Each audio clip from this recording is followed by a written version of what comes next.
जय हिंद देशवासियों। मैं आर्मी मेडिकल कोर का जवान सिपाही सिंधव जोगीदास MS रानीखेत से 153 जेस परमानेंट पोस्टिंग जा रहा हूं। मैं माफ़ी चाहता हूं देश की जनता से और सरकार से। मेरा ये वीडियो आपकी भावनाओं और सेना के सम्मान को ठेस पहुंचाएगा और हर जवान यही चाहता है कि मेरे देश की सेना की इज्जत सबसे ऊपर हो। लेकिन ये कब तक बर्दाश्त करते रहेंगे? अब बात सिर्फ सहायक ड्यूटी तक सीमित नहीं रही, बहुत कुछ गलत हो रहा है। शायद ही 100 में से एक मामला सामने आता है, तब जाके सरकार जांच के आदेश देती है। हमारे देश का रक्षा बजट सबसे ऊपर बड़ा है और ये आम लोगों की जेब से आए हुए पैसों का है।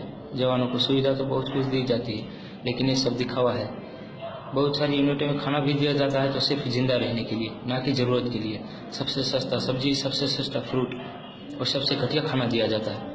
लेकिन इन बातों का मेरे पास कोई प्रूफ नहीं है, इसलिए ज़्यादा कुछ नहीं कहूँगा। आज मैं बात करूँगा सहायक ड्यूटी की। सेना के कुछ ऑफिसरों ने अपने जवानों को अपना गुलाम समझ के रखा है और जवानों को सब कुछ मजबूरी में करना पड़ता है और जो मुंह खोलता है वो मारा जाता है, क्योंकि सेना का संविधान बहुत ही टफ है। मैं नहीं चाहता था कि सेना की बात कभी सोशल मीडिया में आई है, इसलिए मैं 2 बार छुट्टी लेके प्रधानमंत्री ऑफिस और रक्षा मंत्री ऑफिस गया। 21 जनवरी 2016 प्रधानमंत्री ऑफिस,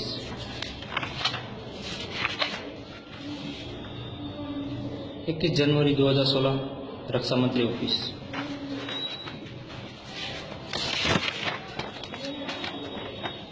28 अक्टूबर 2016 प्रधानमंत्री ऑफिस। लेकिन कोई रिप्लाई नहीं आया। जब रिप्लाई आया तो डिसिप्लिन एक्शन का केस चलाया गया। 2 बार कोर्ट ऑफ इंक्वायरी बिठाई गई। 1 साल तक मुझे हरासमेंट किया गया, फिर भी मैं चुप रहा और फिर से छुट्टी लेके दिल्ली गया 18 जनवरी 2017 को सेना भवन, लेकिन किसी ने अंदर नहीं जाने दिया।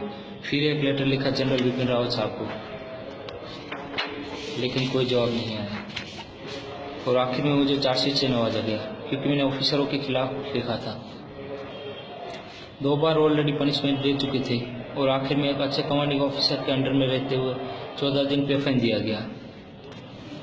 अगर हम लोग किसी भी ड्यूटी करने से मना करते हैं या कोई कानून तोड़ते हैं तो तुरंत पनिशमेंट दिया जाता है, लेकिन जब अधिकारी लोग सारे आम कानून तोड़ते हैं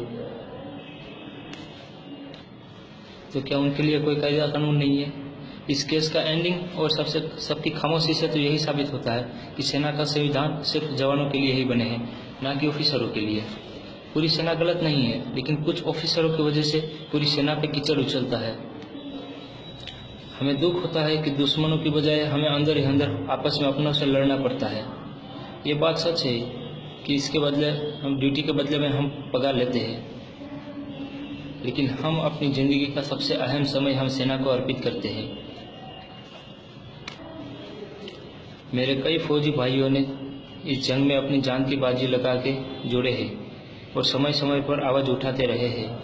इन बातों का बरसों बीतते रहे, लेकिन आज तक हमारी आवाज़ किसी ने नहीं सुनी।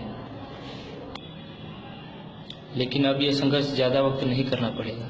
थोड़ी देर लगे सही, लेकिन सेना में सुधार जरूर आएगा, चाहे इसके लिए कुछ भी करना पड़े।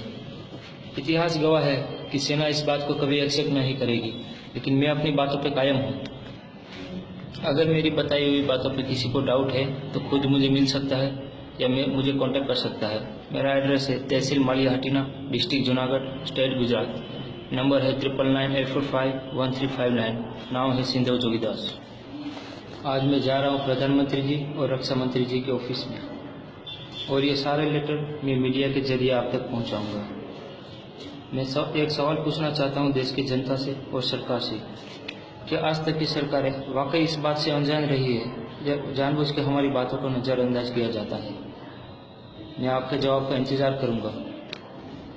अगर कुछ बुरा लगा हो तो माफ़ करना, और सरकार से मेरा अनुरोध है कि अगर इस केस की जांच करवाना चाहते हो तो सारे अधिकारी सेना से ना हो। जय हिंद।